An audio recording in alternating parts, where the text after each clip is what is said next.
Ayan guys, nagluluto ako ng bulanglang gulay.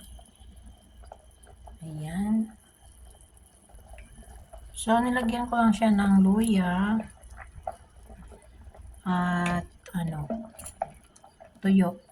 Tuyo na, tawag nitong tuyo na to.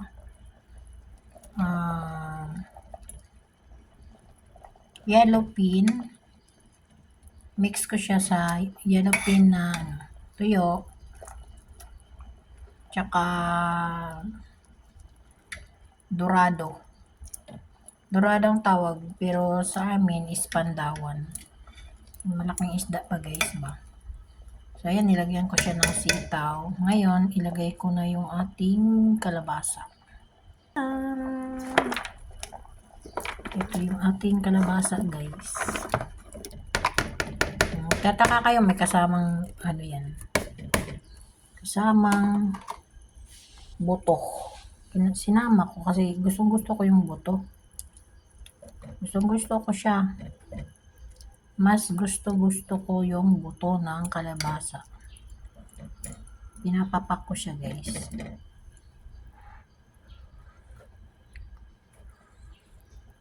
Sarap ng sabaw. So, ayan siya guys. Tapos, lagyan ko siya ng sikwa. At, isasabay ko na lang yung sikwa at ang talong. Pagluno dito. So, ayan. After 3 minutes, hindi ko siya gaano lutuin yung ating, yung ating kalabasa. Kasi, pag niluto mo masyado yung kalabasa, wala ka nang makakain. So, 3 minutes ko lang siya. Pag nagkulo na siya, pag nagkulo na, tapos 3 minutes siya bago ko ilagay yung ating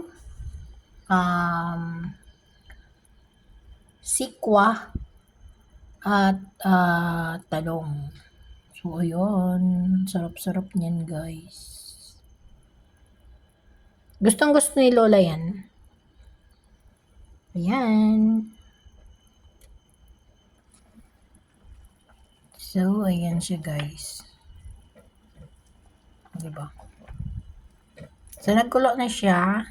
So, 3 minutes more bago ko siya ilunod yung ating talong at sikwa. Mabilis lang ito maluto, guys. Mabilis ang luto. Gustong-gusto ni Lola. Kahapon nagulay na ako ng ganito, pero ang nilagay ko doon talbos ng sayote. Ngayon naman, ang nilagay ko sikwa. Wala na akong talbos, guys. Malasa na siya, guys. Ang sarap. Yummy, yummy na. So, ayan. It's time to put our talong. Ayan. So, mimix natin. So, kumbaga, parang ilunod natin siya, guys. Lunod-lunod muna natin bago natin ilagay yung ating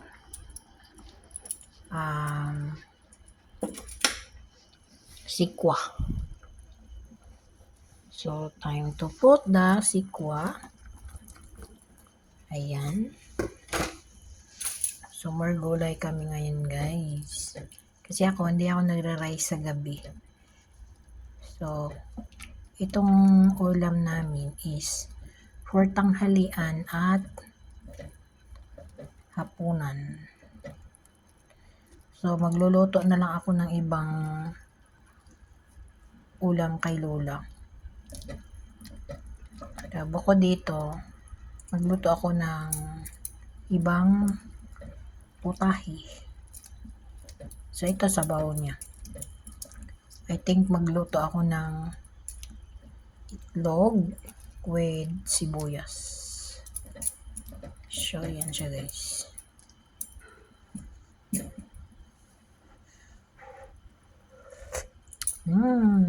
Sarap. Ang bango pa. Wala lang akong dahon, guys. Yan lang ang aming gulay for today. Ayan, with sitaw at kalabasa. 4 gulay lang. Sitaw, kalabasa, at sikwa, talong.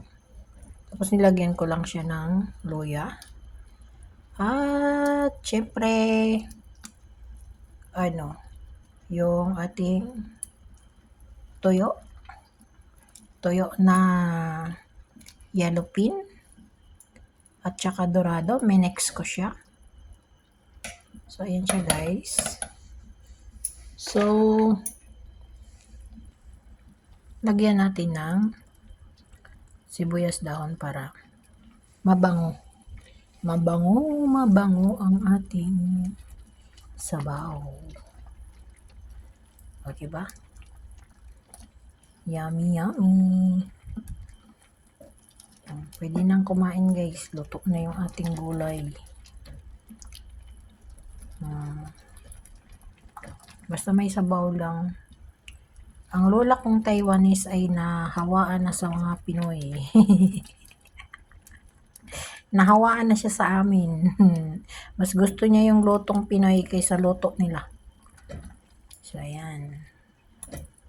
Kaya na tayo. Then, cooking na ang aming gulay.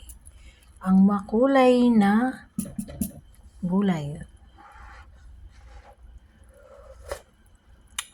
Sarap-sarap. Ayan. Kaya na tayo guys. Maraming salamat sa inyong panonood. At see you on my next video. Maraming salamat sa inyong mga suporta. Bye-bye everyone.